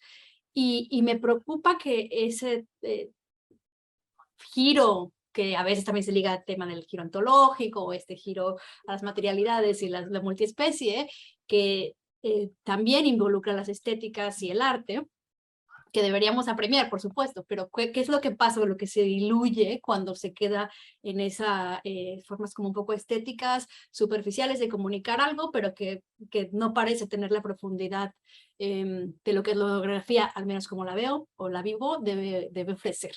Entonces, aunque mi trabajo siempre está en ese juego, siempre tengo como ese cuidado de intentar que la etnografía refleje las complejidades, y me gustó ahora que le llamaste que es una ecología política, porque es parte de lo que también siempre he hecho y está detrás de mi trabajo. Creo que también el trabajo de la antropología latinoamericana por su propia historia es así, o sea, no podemos desajustarnos de esas historias complejas porque las hemos vivido, porque las tenemos en casa, más allá de donde vivamos actualmente, creo, porque nos duele, ¿no? También el tema de la violencia, pues es eso, o sea, atraviesa tanto, es tan profundo y tan cotidiano, que creo que ese mismo dolor, un poco esos, de lo que yo hablaba, mi propia posicionalidad, pues viene de mucho desde ese dolor cotidiano de la violencia, del dolor de las historias que recolectamos, y eso creo que nos lleva al menos, como yo lo experimento, a lo que llamo esa etnografía cuidadosa, ese conversar, que es un conversar serio, tanto con la mariposa en este caso, que implica además como toda una reorganización de lo que es el trabajo de campo, pero que debe ir con este diálogo constante con los humanos que por lo menos intersectan en mi trabajo. Creo que la parte de cuidar, entonces, es etnografía que resulta lenta. Hablabas de temporalidades y eso me gustó también porque en mi caso resulta lenta, porque hacer estas ligas y hablar de estos procesos, pues no puede ser algo que hagamos como solo al paso de lo que está en boga, me parece. Entonces iría con la idea de cuidado, de lentitud, de atención, sí, de pues una forma también quizá de, no sé si responsabilidad es la palabra, que a lo mejor Iván ahí también puede intersectar, pero sí como de, al menos de ligas más concretas con prácticas de escritura y prácticas cotidianas con los grupos que están en el frente de lucha, digamos, por decirlo de manera simple. Bueno, al ratito puedo regresar a un poco más a lo de los riesgos, pero ahí lo dejo por ahora. Yo, si quieres, María, yo le puedo dar seguimiento porque creo que algunas de las cosas que Columba menciona también resuenan mucho. Y parte de lo que a mí me ha interesado en el trabajo de rescatistas de perros en Juárez es que es un acto de despolitización muy abierto, ¿no? Los perros, bueno, en un sentido se despolitizan entendiendo que esta despolitización es una repolitización de otra forma, ¿no? Y que también viene mucho desde la estética, como dice Columba, que también creo que inunda la antropología multiespecies y otras formas de antropología, ¿no? Ahora que la antropología visual ha ido cambiando y ahora, por ejemplo, es la onda del dibujo, siento que hay muchos de estos momentos muy instagrameables, ¿no? Que a veces se vuelven el punto teórico en sí, pero que realmente a veces son difíciles de interpretar si no se ofrece un contexto, un análisis más profundo, ¿no? De que todo eso es político, y es lo mismo que a mí me ha pasado con mi investigación, por ejemplo, desde que empecé a hacer perros, sabiendo que es algo que llama la atención, ¿no? Siempre la gente me quiere contar la vez que encontraron un perro en algún lugar en México, ¿no? Y entonces sí está bien, pero se desconecta un poco de cómo estos seres están conectados a cosas muy amplias, ¿no? Y aquí en esta presentación no hablé de eso, pero parte de mi investigación también tiene que ver con el punitivismo y cómo se castiga gente que abusa de animales, usando la figura de la prisión preventiva, que es profundamente injusta y profundamente desigual. Y bueno, tratando de tocar un poco lo que Columba decía al final sobre responsabilidad o no, para mí también trabajando con estas organizaciones que yo sé que no tienen recursos y vengo a pláticas académicas a criticarlas, ¿no? Pero yo no hago trabajo y tengo que reconocer también, encontrar ese balance entre una crítica que los posicione dentro de un marco más amplio y que tal vez ayude a otras personas a pensar en cómo hasta el perrito más tierno con su moño también representa algo políticamente, ¿no? Y bueno, en este caso no lo mencioné, pero gente que da dinero a estas fundaciones que ayudan a Perros de Juárez a ir a Estados Unidos, a veces es gente que apoyó a Trump, ¿no? Por ejemplo, ¿no? Entonces, ¿qué dice todo esto y cómo se puede ser crítico de organizaciones que están haciendo trabajo que yo no voy a hacer, pero a la vez darles el reconocimiento que se merecen porque están ahí, ¿no? En el campo, de hecho, peleando por una situación más justa, aunque tal vez conectado con tu segunda pregunta, ¿no? O con tu tercera pregunta más, ¿no? que es justicia y cómo se puede entender desde estas diferentes posiciones.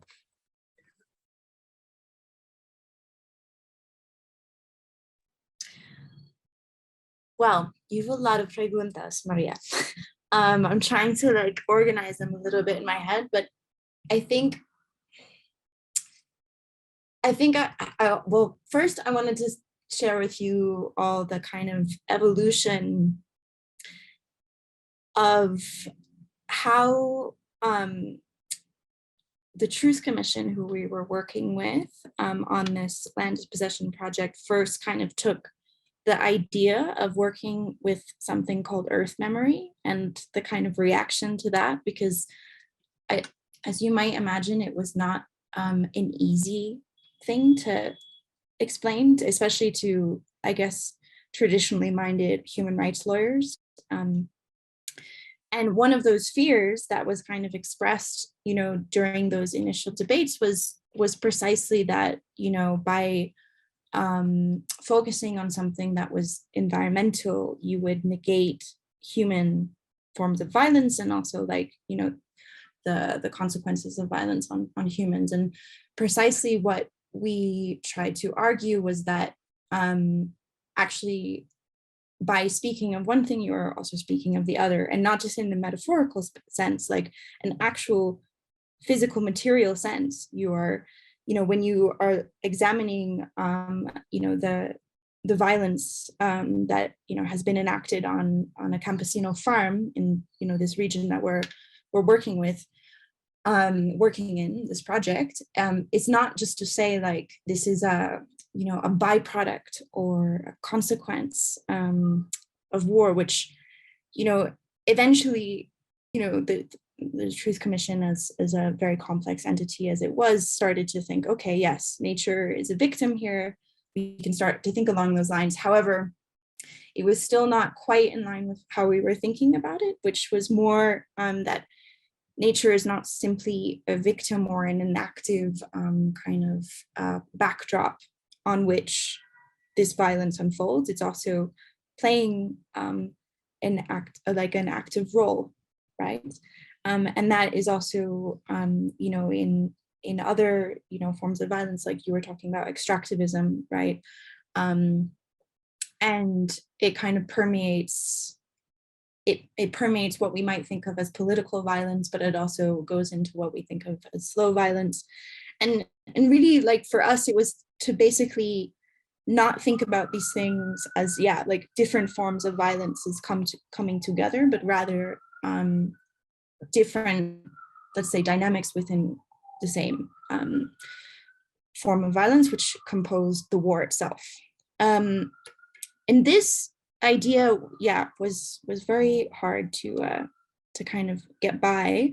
But then I think when also people saw the ability for, you know, especially the technique of situated testimony, which had this kind of developed dialogue, not only with the experiences of very, like, let's say, punctual, violent situations like massacres or targeted assassinations in the zone, you know, violence against unions, this kind of thing, but also with the erosion of the coastline, with the you know, kind of slow, let's say, slower forms of violence, Maria, that, you know, actually it was really the campesinos themselves who were narrating these things together for us in this space together.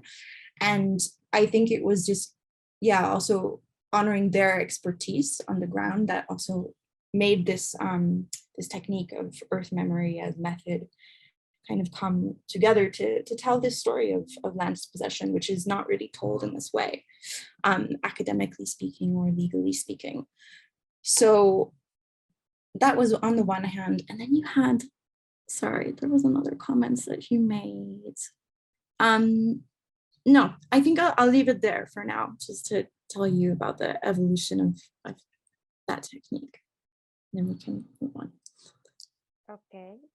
Columba, ¿quieren hacer otra? Oh, bueno, Rodrigo quiere plantear algo, entonces no sé si entra Rodrigo y seguimos haciendo como otra ronda de conversación. Bueno, algo que me surge a partir de específicamente de la presentación de Columba y de Hannah es esto, digamos, de que quizás algo de lo que ustedes han hablado, especialmente de los químicos que se esparcen sobre ya sea cultivos para protegerlos o cultivos para erradicarlos, ¿no? Nos permiten también quizás aproximarnos a una noción de fronteras aéreas, de cómo el aire está en juego en la construcción de ciertas fronteras o de procesos de fronterización, ¿no? Y yo creo que hay algo que digamos, que me pareció una asociación inquietante a partir de cosas que he leído que no son sobre frontera, pero sí son sobre la noción de atmósfera, que es que, digamos, hay como un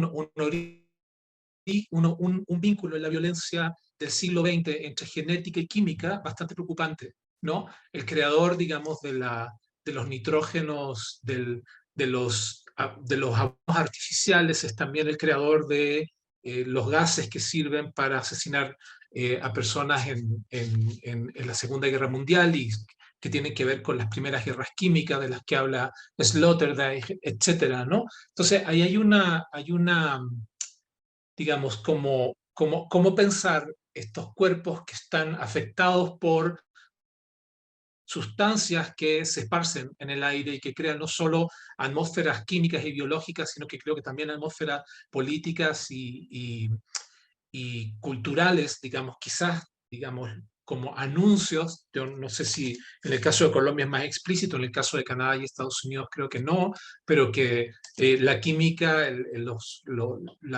la fumigación ha sido una forma de la guerra, digamos, una manifestación de la guerra, ¿no? Pero que ahí, en esa manifestación de la guerra, se afectan como capas de corporalidades tan distintas, digamos. Pensaba un poco cómo ustedes hacían sus presentaciones, ¿no? Columba, que mostraba este gran mapa de la zona donde que se cultiva maíz entre Canadá y Estados Unidos, y Hannah, que mostraba esta pequeña hoja secándose, ¿no? Que creo que no son solo escalas, digamos, no sé si no son solo escalas, sino que son registros, digamos, de un proceso político incorporados a nuestras propias formas de pensar, ¿no? Que creo que quizás también tenemos que analizar, quizás analizar críticamente, que hoy día, frente, por ejemplo, a las guerras químicas, cómo crear mapas, ¿no? si no hay, digamos, lo desconozco, pero si no hay también necesidad de hacer como mapas de los vientos o ver cómo se mueven los vientos, el aire, etcétera, y cómo se esparcen sustancias en estos eventos, digamos, ya sea en Georgia probando una estrategia y en Colombia acabándola, digamos, realizándola plenamente o esparciendo glifosato en los campos de maíz en Estados Unidos, ¿no?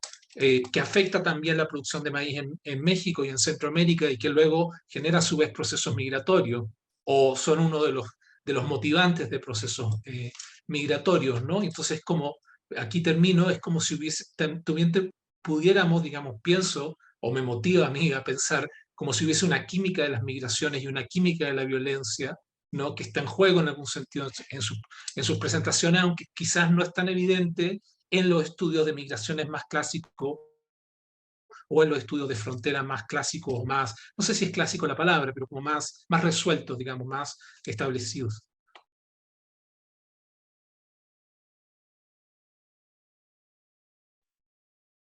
Ir de nuevo. Hannah, ¿quiere decir? Sure. No, thanks so much, Rodrigo, because you actually reminded me of all the other things I was going to say. But I'm trying to, again, organize them according to all your comments.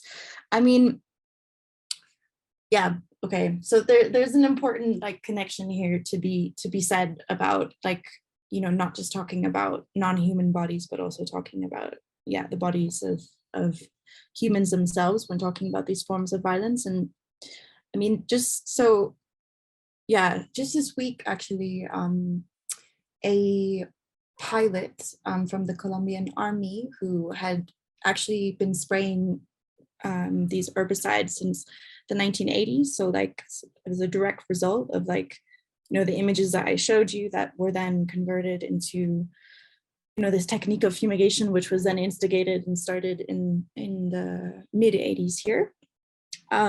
He developed juvenile Parkinson's and, you know, was in an incredible amount of pain. And just this week, he asked to be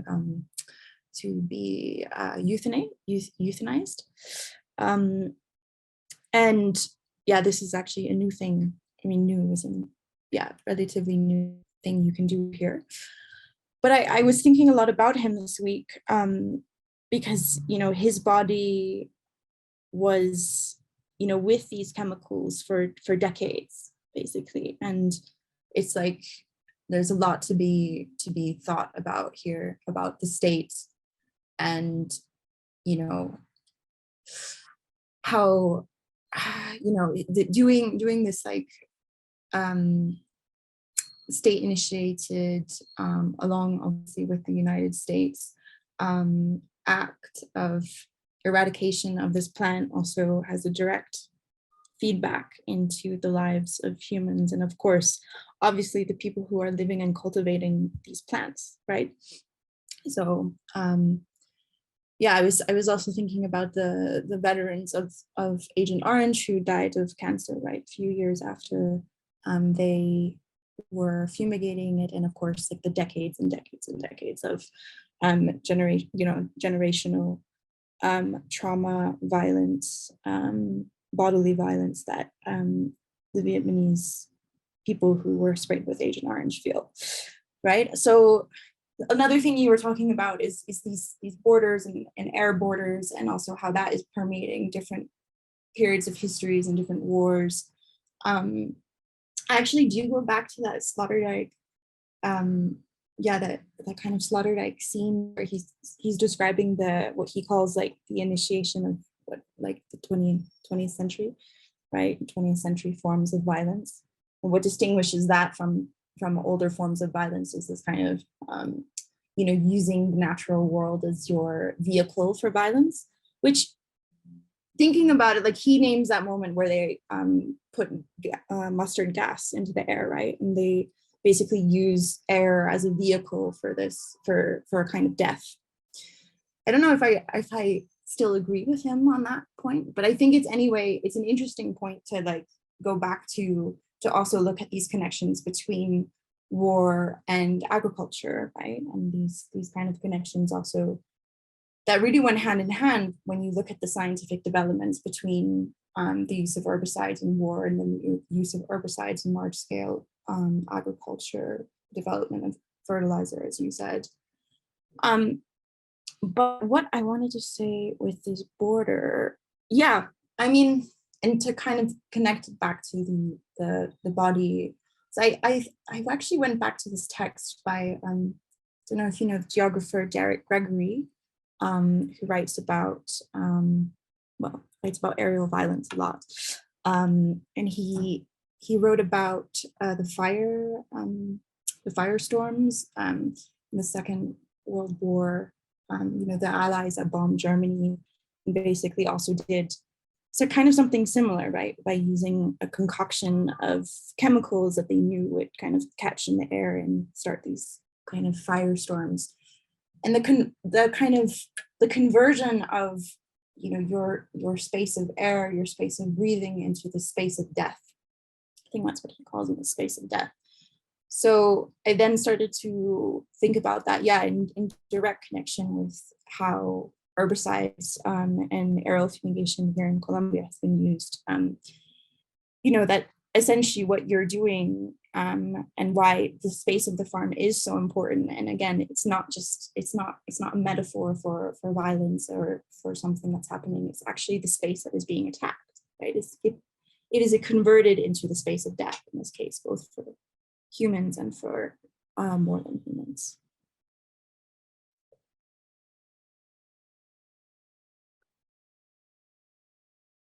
Gracias, Rodrigo, por esa pregunta. De hecho, justo creo que esa es una idea de ecologías portátiles, que no estoy segura si es las palabras que usaré, pero es como que ahí me ha llevado este trabajo de documentar pues los daños en el cuerpo de los migrantes, por lo menos de los de Canadá es más claro porque están ubicados en un lugar en que trabajan en el ambiente agrícola. En Estados Unidos, por lo menos con los que yo trabajé, no todos ellos, entonces es más difícil como rastrear los daños al cuerpo, que me parece mucho más claro en Canadá. Pero hay ciertos retos y a la vez cosas muy interesantes que creo que están empujando o pueden empujar los estudios de migración en ese sentido. Uno es que como son migrantes, no están localizados en un lugar para decir que el daño químico viene de lo que sucede en Canadá. Y bueno, sabemos que muchos de los contraargumentos, digamos, cuando hay juicios en contra de Monsanto, es que no se puede probar de dónde vino esa afectación ambiental, porque hay una afectación ambiental a lo largo de una ruta migratoria. Entonces, eso presenta un reto, digamos, para exigir justicia, pero también para estudiarlo. No quiere decir que no se pueda, pero justamente quizá tenemos que cambiar, como dices, los marcos que tenemos para entender cómo se afecta el cuerpo, si partimos de ese cuerpo en movimiento, que está siendo afectado en la ruta y en su otro lugar, y más bien, creo que aquí lo que a mí me pasa, que no he resuelto muy bien, es que pareciera que todo se ubica en un solo cuerpo, donde se podría entender ese daño, y eso es un poco contradictorio de lo que me gustaría lograr para entender los flujos y estas formas como más extendidas de violencia, que además, como dices bien, se mueven pues en la atmósfera. Entonces hay como una tensión muy interesante ahí, creo, entre el cuerpo como este locus de la violencia para quizá documentar estas violencias y flujos extendidos de tóxicos, y a la vez creo que sí es muy interesante como traer la migración a los estudios de los tóxicos y viceversa. Creo que no lo tenemos claro y resulta importante en este momento. Y finalmente eso me lleva al punto quizá de María de la justicia, de la justicia multiespecie y de los riesgos, sobre todo cuando trabajamos con especies icónicas como la que yo trabajo. De alguna manera, como yo ahora lo experimento, es que casi esta mariposa pone un grito desesperado al ser tan icónica para humanos y más que humanos. O sea, creo que a mí lo que me ha permitido, como hay tanto interés en la mariposa, es justamente a esas grupos de conservación o de activistas hablar de estos humanos que al paso de la mariposa están sufriendo. Es casi una inversión de lo que comúnmente vemos del antropocentrismo. Tenemos como un maripocentrismo aquí que creo que puede ayudar justo a pensar de manera distinta la justicia. Pero gracias, me encantó el comentario.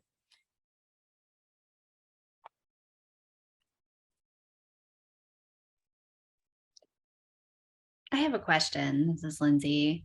So thank you all for a wonderful set of talks. It made me think a lot. Maria and I have been working with the concept of multi-species justice, so we're benefiting a lot from your thoughts here about how to do that ethically and carefully. And so it's just such a pleasure to see that work in action. My question is about, so in both of your cases, the people that you work with and study care deeply about butterflies and dogs, right? Like these are really important to them. And we had another speaker earlier in the series who talked about like endangered species on the border and the way they were brought water while migrants were prosecuted and left to die without water, right? So that there's these communities or these powers or governments that invest highly in certain species and ignore people. And Maria and Mai's work, it's kind of the opposite, that people work in very contaminated landscapes, but they're very focused on people, and to think about other species can seem really outside of the purpose. And so I'm wondering how the work of multi-species justice in your own work, the way that you approach it, allows you to escape kind of the myopic view of both of these. Because I like Columbo, when you were saying, you know, the monarch is beloved and migrants are not, I would say that there would be, I'm sure that you've given a talk and people are like, why are you wasting your time on monarchs? People are dying right now, right? So like in both senses, like to think them together seems almost to be ethically impure or problematic. And so the work is transgressive in a certain way. And I'm wondering how you approach that, whether it's Trump supporters who can love dogs but hate migrants, or the people themselves who are like, well, I have to put my energy in this because I have an affective relationship. So what does multi-species justice do for us to move beyond, not just to say that butterflies and people matter, but how do we bring them into a lens where we can begin to think, what is productive about thinking them together? And do you have any examples from your own work that allow you to begin to not just say one versus another relative priority, but kind of, as Hannah was talking about, that they are violences that are actually like interdependent and coexistent, right? The things that are killing the butterflies are killing the people.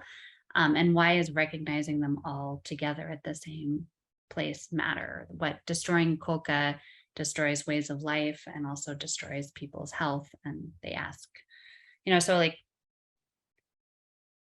why does that work matter, and what does it allow us to see, and why do you think it goes against the grain, even though we as analysts are supposed to take a larger perspective?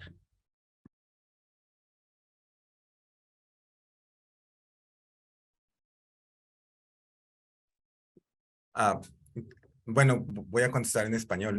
No sé si voy a poder contestar la pregunta, porque es una pregunta muy interesante y creo que tiene muchas capas, y creo que al movernos entre capas no me voy a contradecir seguramente, pero una cosa que ha pasado con mi trabajo es que, para empezar, creo que hay esta cuestión a veces con estos perros que son sujetos también no icónicos como las mariposas, pero sí icónicos de otras maneras en ciertos contextos, pero que a la vez creo que nos hacen repensar qué es la naturaleza, ¿no? Y que existen como naturaleza, pero también como no naturaleza. Entonces es interesante. Creo que, aunque mi trabajo empezó tratándome de enfocar en los perros, creo que me ha llevado más hacia la gente.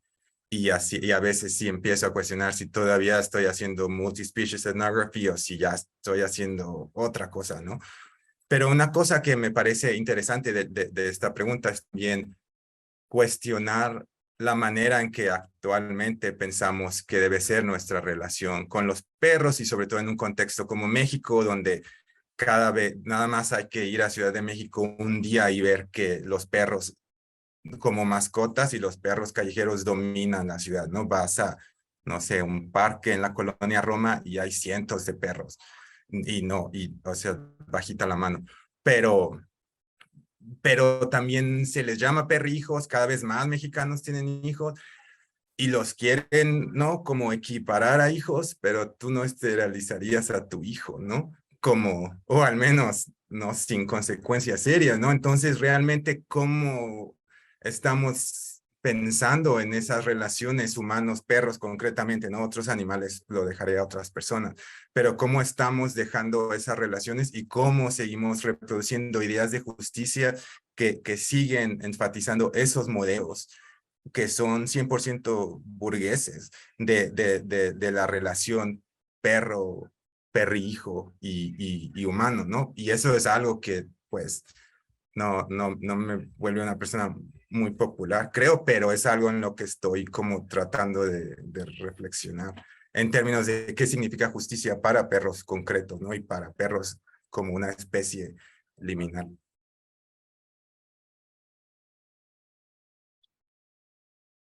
Gracias, voy a continuar y creo que me va a pasar lo mismo. A lo mejor voy a contradecirme aquí, pero hay algo para mí interesante de cuando me propuse hacer una etnografía multiespecie, que sí fue como estar cuidadosamente junto a una especie que además no hablaba, ¿no? Que tiene como otra forma de estar.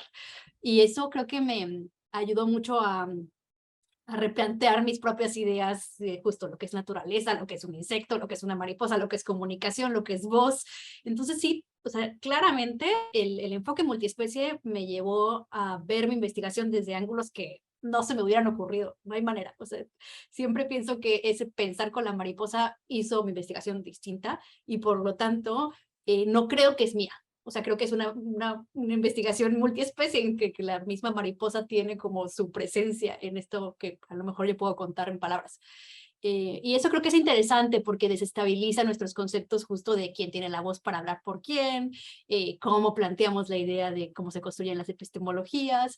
Digamos, a nivel académico, eso me parece que sí empuja ciertas cosas que no hayamos hecho con nuestros modelos tradicionales dentro de la academia.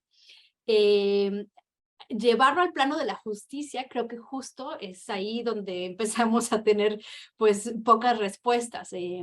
Me pasa sin duda lo que comentas, dice que no parece que complazco a ninguna audiencia, o pocas, porque a la gente que está enfocada en las mariposas no quiere pensar en los humanos, y a la gente que está enfocada en humanos le parece banal pensar en mariposas. Pero creo que habitar ese lugar es muy productivo en principio para retarnos cotidianamente de lo que nosotras como académicas queremos decir. O sea, me lleva como a ese estar checando mi propia voz constantemente y eso me parece muy útil. Y luego creo que justo en intentar dialogar, porque sí es algo que he intentado últimamente escribir para esos públicos, en el intentar dialogar podemos deconstruir esas categorías binarias y en oposición de héroes y villanos, ¿no? No hay héroes y villanos, es claro, pero sí hay ciertas víctimas. Entonces, ¿cómo poner balances en deconstruir esas oposiciones, que creo que son las que dominan el discurso, sobre todo de calentamiento global? Todo en oposiciones que no parecen ser muy prácticas, pero que sí dominan cómo se vive la vida diaria. A dónde nos lleva, ¿no? Si las deconstruimos y a dónde nos lleva a nosotras como académicas a hablarle a esos públicos. O sea, ¿cuál es el rol que tenemos como académicos cuando queremos vincularnos con esos públicos? Porque como decía María, pues es urgente. O sea, también tenemos un tema de que sí quiero un futuro posible, no solo para las mariposas y los humanos, sino para mi propia hija. O sea, ahí siento una responsabilidad y creo que eso nos lleva a habitar fronteras en la academia distintas. Ahí es donde yo me siento.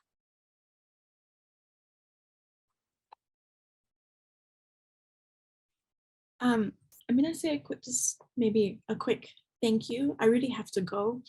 I'm sorry, it's raining here in Bogota and I have to go to port and it could be very serious. I need to start that process immediately.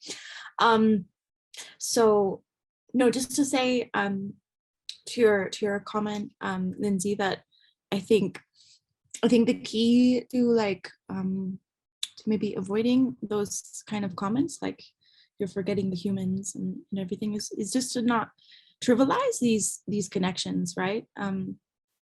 Which, I mean, it's sometimes the case that it happens, I think, in maybe certain environmental humanities studies, that you know, it's kind of seen, yeah, basically you're not paying attention to the actual forms of violence that are happening, and you're probably, you know, focusing a bit too much on, yeah, and again, maybe metaphoric connections.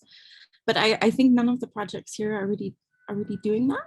So yeah, I think, I mean, to speak both to Ivan and Columba, that, you know, I think your work is very valuable in this sense, because it's actually yeah, teaching us how to read these things together. But with that, I really do have to go. I'm really sorry, guys. Ciao. Thank you, Hannah. Bye. Que estén bien. Ciao.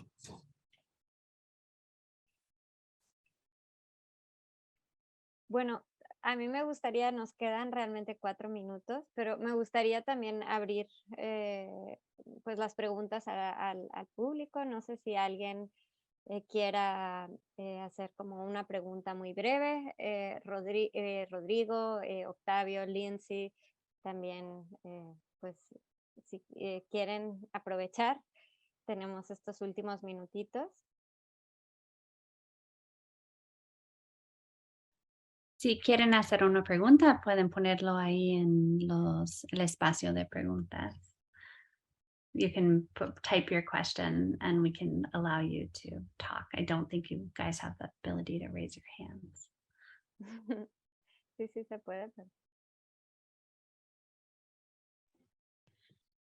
Bueno, yo solo quisiera hacer un comentario, que es que creo que si escuchamos las tres sesiones, aunque han sido de temas distintos, hay muchas conexiones entre sí, ¿no? O sea, la pregunta por las infraestructuras creo que conduce a la pregunta por las ecologías, y la pregunta por las ecologías y la infraestructura también están como tocándose con las preguntas sobre las estéticas y las formas de creación fronteriza, ¿no? O sea, creo que me parece un poco, no sé si sorprendente para mí, pero que haya tantos vínculos tan densos en términos conceptuales y también empíricos entre las distintas investigaciones, aunque no necesariamente todos se conocen entre sí o son del mismo campo de estudio, ¿no? Eso quería mencionar. Bueno, y agradecerles a quienes han participado por lo que han presentado, ¿no? Y por las investigaciones que llevan a cabo. Pues bueno, yo creo que aquí lo dejamos. Yo tenía una pregunta ahí en el tintero sobre esto que ahora llaman el migrante climático, que me parecía que además presentaba como un paralelismo con esto de que mencionaba Columba, de la migración de la mariposa por cuestiones del cambio climático, ¿no? Pero bueno, es como otro asunto. Creo que ya no tenemos tiempo, lo dejamos para la próxima. Ha sido un verdadero placer tenerlas con nosotras. Realmente creo que se ha generado una conversación muy rica entre las tres ponencias, y bueno, creo que podemos pues en un futuro plantear colaboraciones y conversaciones justo también integrando los temas de las otras mesas. Solo también un anuncio muy rápido, y es que el jueves 12 de octubre tenemos la última mesa, que será de esta serie, que será de una especie de workshop con el trabajo de estudiantes doctorales de ASU y UAM. Y la verdad es que tienen trabajos hermosísimos, así que les recomiendo mucho que asistan y bueno, y escuchen lo que tienen que decir estas nuevas generaciones sobre la etnografía y las fronteras. Nada más. ¿Puedes mandar el vínculo? Perdón, me perdí un segundo. ¿Dónde estaría? Sí, está en la misma, bueno, ahorita o después. ¿Después o sí? Ok, porque está en el sitio web que tenemos y yo también me encargaré de spamearles con, con la publicidad para la siguiente charla. Nada, muchísimas gracias por su participación y nada más, que tengan un bonito día, tarde, noche.